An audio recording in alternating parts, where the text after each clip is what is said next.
partai itu benci tapi rindu. Oh, benci tapi rindu Iya. kayak lagu. Kalau sampean di luar punya ide, ikut aksi, Iya. ujung-ujungnya nasi bungkus, Berakhir di lalu sana. kemudian Berakhir yang di ini sana. yang mutus ke. Iya. Oke, maksudnya Tapi alhamdulillah di Jogja karena nasi bungkus. nggak ada bungkus, oh angkringan kalau di sini ya jadi Bantingan. bungkus juga kan gitu. Oke. Seperti yang tadi bilang tadi, partai politik benci tapi rindu.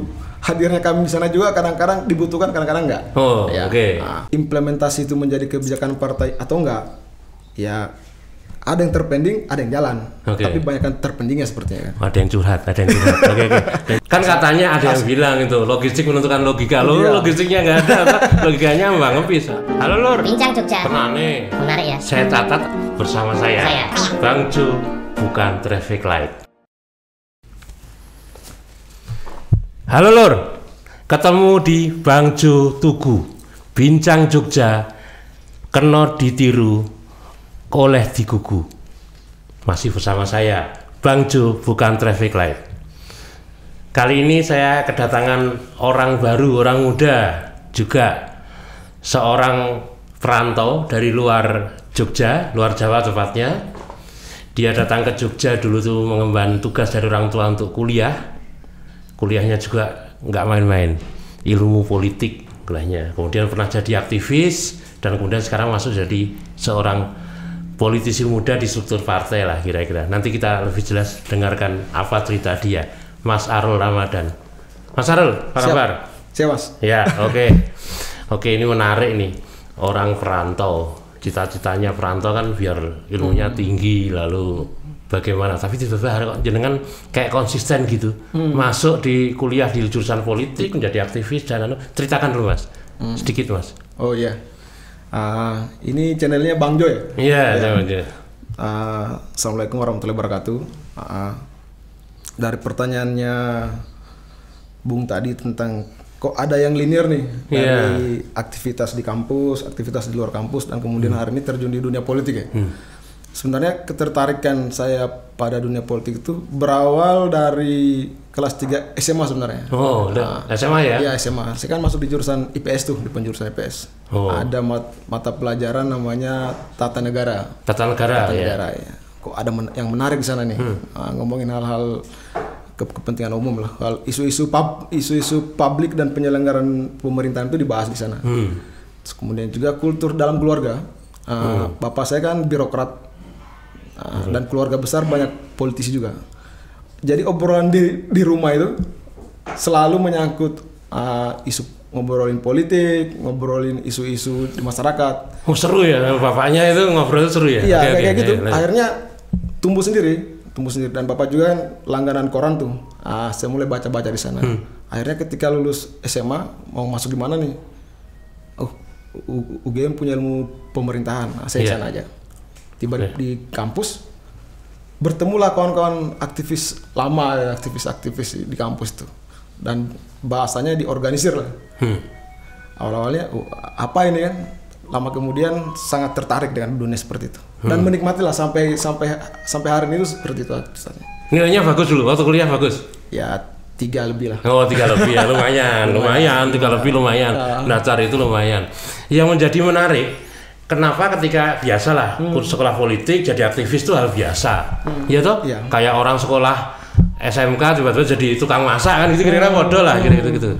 Lalu kemudian kenapa Anda tertarik dengan masuk struktur partai? Karena ada cerita ini, orang yang belajar politik biasanya malas masuk partai politik. Ayo, gimana Mas? Iya. Jadi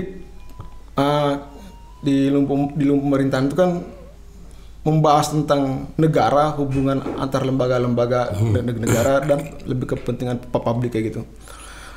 Menariknya kemudian sebenarnya ketertarikan di partai politik bukan didapatkan di jurusan, tapi dari aktivis di luar kampus itu. Oh, aktivitas dolan ketemu teman.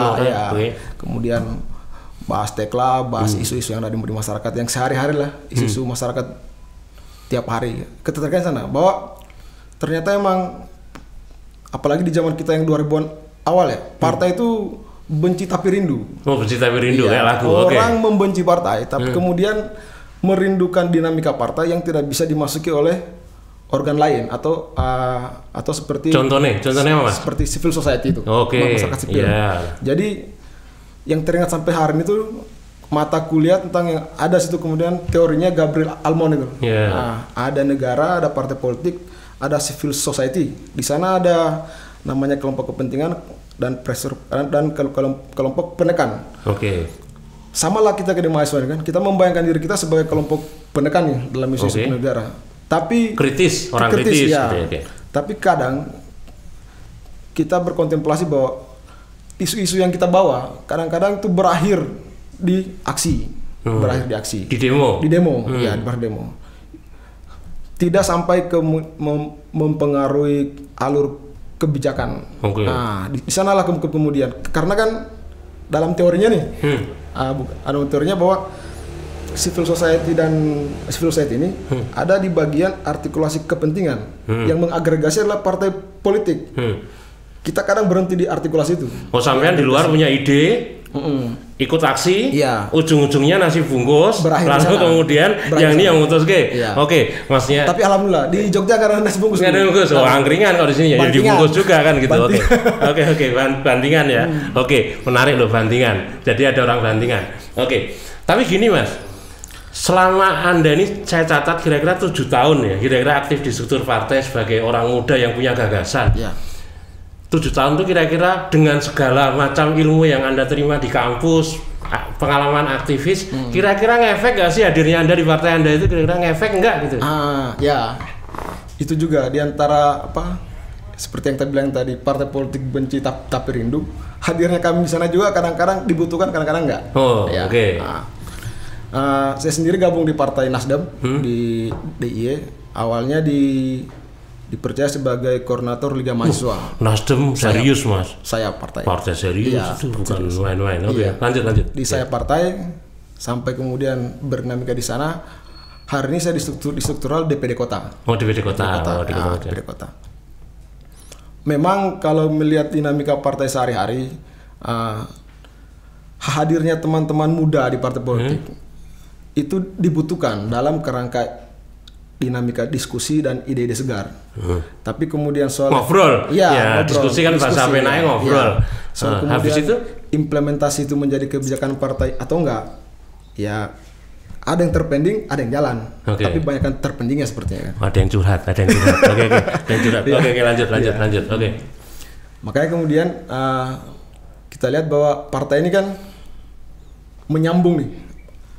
Yang saya bilang tadi ada agregasi kepentingan yang tadi, fungsi dia agregasi politik, menyambungkan, mengumpulkan isu-isu dan kemudian aspirasi yang terberai di masyarakat itu menjadi agenda kebijakan publik. Tapi banyak kritik untuk partai politik. Misalnya contoh kasus di Jogja hari ini ya, Kliti misalnya. Terus yang paling baru lagi soal pengolahan sampah yang lagi rame itu. Partai seolah-olah ya abai ataupun absen ini untuk menanggapi hal seperti itu. Problemnya di mana sih? Kalau saya pribadi ya, partai politik itu selalu ya kayak spons, pingin meresap sebanyak hal tuh. Spons? Iya, kayak spons itu. Dia kanebo. Dia meresap banyak hal. Tapi ternyata kanebonya ini kurang baik. Kanebonya kurang baik. Kemudian seperti isu tadi, isu sampah, isu Kliti, itu tidak mampu diagregasikan oleh partai politik. Mungkin karena apa? Ya pertama, partai politik tidak punya data di sana, tidak punya kemudian yang kita sebut lead bank itu ya. Jadi ada seharusnya partai produk-kajian yang muncul dari struktur partai kemudian menjadi bahan rekomendasi untuk mendorong di di parlemen. Kita pinginkan. Emang orang muda seperti jenengan ini, satu, gagasannya akan mendorong soal data sebagai basis informasi untuk mendorong kebijakan. Emang cukup Mas? Maksudnya cukup gini Masnya, cukup orangnya, cukup dukungannya gitu kira-kira Mas di partai jenengan? Kalau di khusus Jogja sendiri ya, sumber daya manusianya dari kuantitas itu mencukupi kader-kader muda. Kualitas? Kalau kualitas misalnya kuantitasnya 5 nih, kita bisa itu yang berkualitas 2 atau 3. Artinya separuh ada. Adalah. Logistik? Cukup. Logistik, soal manajemen keuangan partai itu tinggal skala prioritas saja. Saya melihatnya pendanaan partai itu punya, tinggal skala prioritas. dana ini buat support yang kemana nih, di sektor apa, di pos-pos yang biasanya di mana di partainya dengan? Kalau di Nasdem ini soal pendanaan tuh kan kita punya banpol tuh, punya banpol. Ada ide juga soal iuran partai. Ya, iuran kader. Tapi memang itu belum jalan ya. Belum jalan. Iuran orang per orang punya iuran di partai, mau 5.000, mau 20.000, sembarang lah ya. Jenengan ikut iuran? Belum ada sistemnya. Oh, belum ada. Kalau ada, jenengan mau ikut iuran? Saya pasti mengiuran. Itu sudah dibentuk di ini. Iya, oke. Di partai mahasiswa itu. Oke. Kami udah terbiasa iuran tiap bulan 5.000. Udah cukup. dibiasakan. Maksudnya begini, kalau nanti ada mekanisme itu, apakah itu bisa mendorong gagasan Anda? Soal lead bank, soal data, macam-macam.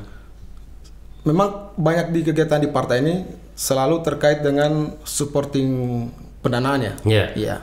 Tapi saya pikir kalau misalnya itu kan kajiannya nggak terlalu ini mas, akan lebih banyak kemudian pendanaan untuk menghadirkan massa atau daripada lead bank kayak gini. Sebenarnya adalah soal pendanaan, saya pikir pasti ada aja dari partai politik. Artinya biasanya kalau pas 5 tahunan atau pemilu kada kemudian duit itu kelihatan banyak, tapi ketika urusan hari-hari itu kayaknya duit itu kembang pis itu mas ya. Kembang pis ya. Capek nggak sih mas kalau lapar gitu tiba-tiba ngerjain sesuatu gitu kira-kira?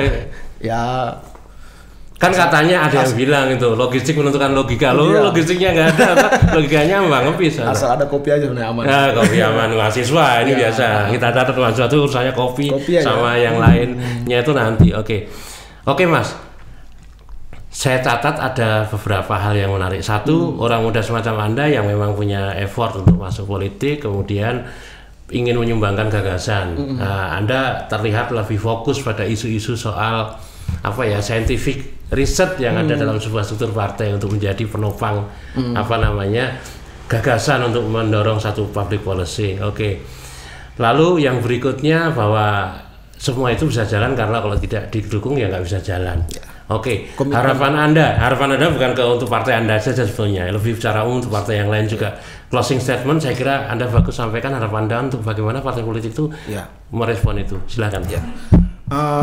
Harapan besar sih teman-teman kami kan di DIY ini sesama politisi muda lintas partai itu saling terkoneksi, saling mengenal lah ya. Di beberapa sebenarnya kalau mau disimpulin harapan teman-teman partai politik teman-teman muda yang ada di partai politik seragam sebenarnya. Semangat mereka, harapan mereka untuk perbaikan partai politik ke depan seragam aja, bahwa kemudian ide-ide itu ditampung, ide-ide itu dijalankan, jangan ada hambatan psikologis maupun struktural untuk kemudian sehingga ide-ide ini tidak kelihatan itu loh. Dari tunasnya udah mati duluan. Seperti contoh yang dibahas tadi soal lead bank. Dalam bayangan saya bahwa pentingnya partai politik mempunyai lead bank yang kuat, karena kan kita paham nih, partai politik itu yang menghubungkan antara ide-ide ataupun isu-isu yang terberai di masyarakat menjadi kebijakan pemerintah. Itu kan dijembatani oleh partai politik. Di sana kemudian partai politik butuh hadir setiap hari nih.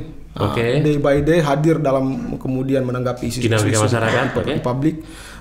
Tetapi kemudian untuk menanggapi ini perlu basis data yang kuat, perlu riset sendiri yang kuat, sehingga itu menjadi supporting untuk teman-teman yang ada di dewan, di parlemen, teman-teman yang jadi juru bicara partai, sehingga kemudian ketika ada isu publik yang muncul itu segera direspon oleh partai sendiri. Karena kenapa? Partai sudah punya data, sudah punya basis analisis yang kemudian itu berbasis data saintifik, kemudian bukan wacana kosong gitu. Bahwa ketika partai menanggapi sebuah isu itu basisnya adalah riset saintifik data gitu. Akhirnya kemudian itu bisa menjadi solusi juga untuk kemudian isu yang berkembang, sehingga masyarakat ini tidak benci rindu lagi kepada partai politik, tapi memang rindu kan. Kemudian segala problem yang dihadapi oleh masyarakat, partai politik mampu menjadi solusi gitu, bukan bagian dari masalah. Sekira gitu aja bayangan saya, harapan saya. Menarik ya, ada orang semacam Mas Arul dan banyak politisi muda punya gagasan. Mohon terkait scientific data, riset itu kemudian jadi acuan. Ini mengingat untuk teman-teman di parlemen, banyak orang semacam muda ini yang tiba-tiba punya gagasan bagus, itu kemudian bisa diwujudkan dalam dukungan Anda kepada orang muda di partai Anda masing-masing. Saya kira cukup sekian. Nanti kita nantikan lagi acara berikutnya bersama saya, Bang Jo, bukan traffic light. Terima kasih.